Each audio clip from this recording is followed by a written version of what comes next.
درود دوستان، توی این ویدیو قراره با هم دیگه دو مدل عیب‌یابی موتور TU5 رو با هم یاد بگیریم. اول عیب‌یابی از طریق صدای موتور که بفهمیم صدای موتور نشان از چه ایرادی میتونه داشته باشه.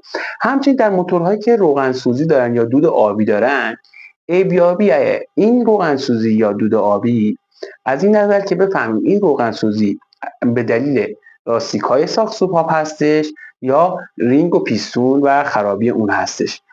اگر در زمان استارت زدن صدای کوبش از موتور شنیدید، بدونید این صدای یاتاقان‌های ثابت هستش. باید موتور باز بشه، میلنگ و یاتاقان‌ها تعویض بشه یا میلنگ هم تراش بخوره. اگر میلنگ قابل تراش بود که میلنگ تراش بخوره، اگر نه باید تعویض بشه.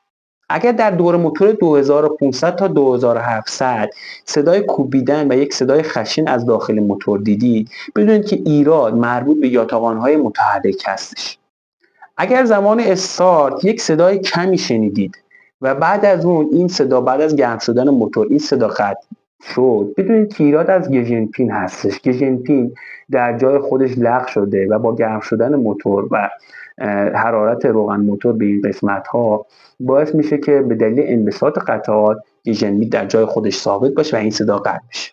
اگه در حالت سرد استارت زدید و یک صدای یاتاقان از سرسیلند شنیدید، این مربوط به تایپیت های هیدرولیکی هستش و باید سیستم روغنکاری موتور به سرویس بشه، یعنی از کارتر، اویل پمپ، فیلتر روغن، خود روغن موتور، پایه فیلتر روغن، اون اورینگی که روی اون هستش رو بررسی کنید و در صورت نیاز سرویس کنید، چون تایپیت های موتور هیدرولیکی و روغنی هستش و با روغن باز و بسته میشن و اگر روغن کثیف باشه یا روغن روون نباشه روی این تایپیت ها یا فشار روغن لازم نباشه، یعنی به میزان لازم وجود نداشته باشه، این تایپیت ها دچار صدا میشه و این صدا از قسمت سرسیلند به گوش میرسه.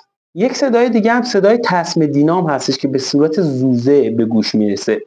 این صدا ممکنه به دلیل جنس تسمه دینام باشه یا نحوه بستن تسمه دینام ممکنه شل باشه این صدا به گوش برسه. همچنین به دلیل روغنی شدن تسمه ها این صدا به گوش میرسه. حتی اگر آب هم به این تسمه ها برسه، این صدا تا زمانی که این آب خوش نشه به گوش میرسه. بعضی مواقع در داخل شیار فولیا ممکنه یک جسم خارجی مثل سنگریزه وارد بشه که این صدا رو باعثش بشه. بعضی موقع این صدا به دلیل بیرون اومدن تسمه دینام هستش که این بیرون اومدن تسمه دینام دو تا دلیل داره.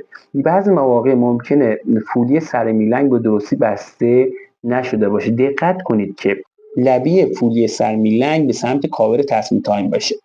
همچنین کج شدن یا خراب شدن پایه سفت کنه تسمه دینام باعث بیرون اومدن تسمه دینام و این صدای زوزه میشه.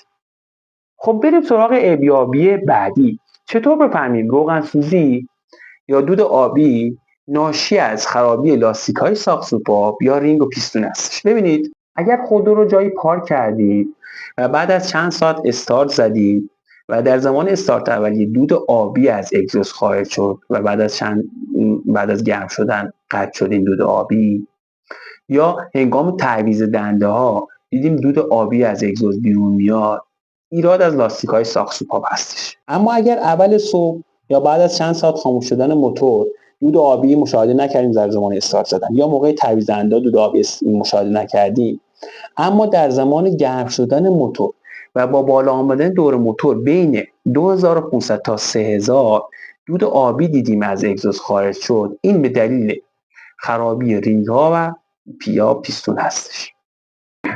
خب دوستان، اینم از ویدیوی مربوط به عیب‌یابی موتور TU5 که در دو بخش خدمتتون ارائه دادیم. امیدوارم که این ویدیو براتون مفید بوده باشه. لایک ویدیو فراموش نشه. سوال یا کامنتی دارید حتما برای ما در میون بذارید و برای دوستانتون هم این ویدیو رو بفرستید. موفق و مایه و پیروز باشید.